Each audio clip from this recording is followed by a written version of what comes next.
네, 안녕하세요. 정보수TV 정진관입니다. 오늘은 다 털어 지역주택조합 이러한 제목으로 빠르게 한번 달려보려고 하는데 이러한 영상들 많이 보셨을 거로 예상이 돼요. 원수에게 권하는 지역주택조합의 실체, 지역주택조합 무너진 서민의 꿈 40% 싸게 입주할 수 있다라고 꼬드김을 당해서 달려갔지만 무너진 내 집 마련의 꿈 어떠한 내용인지 빠르게 살펴보도록 하겠습니다. 출발하겠습니다. 자, 뉴스 기사부터 한번 살펴보도록 할게요. 말 많고 탈 많은 지역주택조합 메스라는 제목인데 칼을 본격적으로 나라가 꺼내 들었다. 그 이유 중에 하나는 이 대통령이 이 부분에 대해서 언급을 했고 정확하게 살펴보라는 지시를 했다. 이렇게 말씀드릴 수 있을 것 같습니다. 자, 또 다른 뉴스입니다. 이 대통령 지주택 문제 심각 지적에 45년 만에 제도 손보도록 하겠다.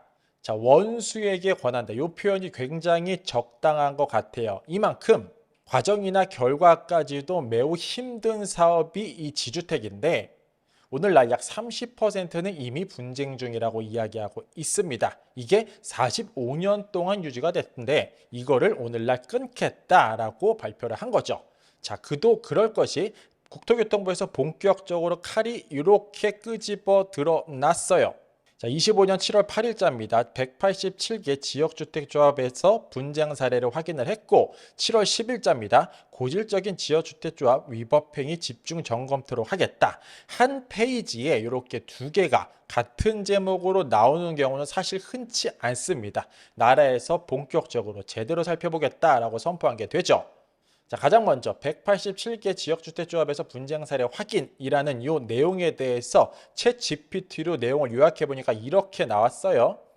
자, 대상은 전국의 618개 오늘날 진행되고 있는 사업이죠. 지주택에 대해서 살펴보았고 결과로 187개 조합 약 30.2%에서 문제가 발견이 된 겁니다. 자, 문제의 유형은 이렇습니다. 초기 단계 사업 본격화 단계로 구분이 크게 되는데 초기 단계에는 부실한 조합 운영, 탈퇴 환불 지연 건으로 굉장히 많은 목소리가 몰렸고요.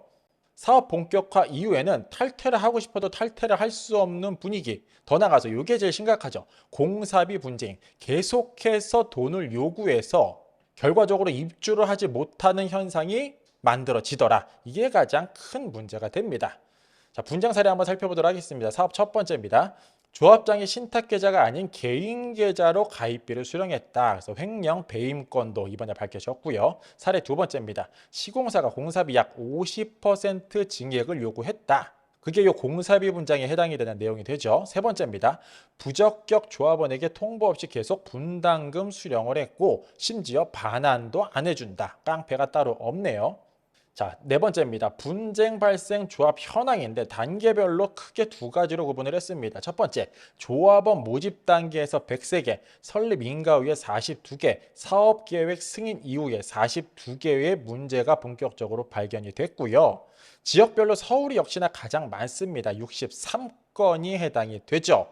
이어서 경기 광주로 흘러가더라. 서민들의 꿈이 서울에 집 한 칸 갖는 건데 이러한 심리를 악용한 게 이 지주택에서 굉장히 많이 나오고 있더라. 따라서 향후 계획 전수 실태 점검을 2025년 8월까지 하도록 하겠다. 주요 분쟁 조합은 관계기관과 합동 점검을 하도록 하겠다라고 이야기하고 있습니다. 이어서 나온 국토부 자료죠. 고질적인 지주택 위법행위 집중 점검토록 하겠다라고 해서 7월 10일 날 발표를 한 요약 내용이 되겠습니다. 자, 점검 배경 및 목적이죠.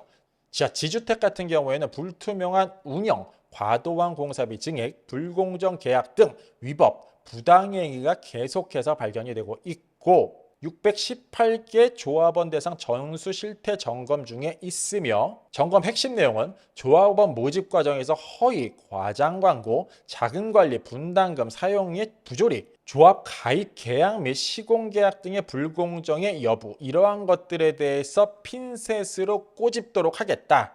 그런데 이게 어설프게 한 개 기관이 하는 게 아니에요. 나라에서 6개 기관이 합동 점검을 하는데 국토부, 공정거래위원회, 국민권익위원회, 지자체, 한국부동산원, 주택도시보증공사까지도 참여를 한다. 자, 그 결과 이번 점검으로써 조합원의 권익 보호와 건전한 주택조합 환경 조성을 만들도록 하겠다라고 본격적으로 칼을 내뺐다. 자, 마무리하면 이렇습니다. 다 털 수밖에 없죠. 털릴 수밖에 없습니다. 지역주택조합 본격적으로 손을 보는 거 이제부터 시작이 됐고요. 굉장히 많은 부조리와 문제점이 앞으로 드러날 수밖에 없는 사업이죠. 이 부분에 대해서 정보 속 흐름과 맥 정확히 집어서 앞으로 꾸준하게 영상 정보 드리도록 하겠습니다. 이상으로 정보소였습니다. 안녕.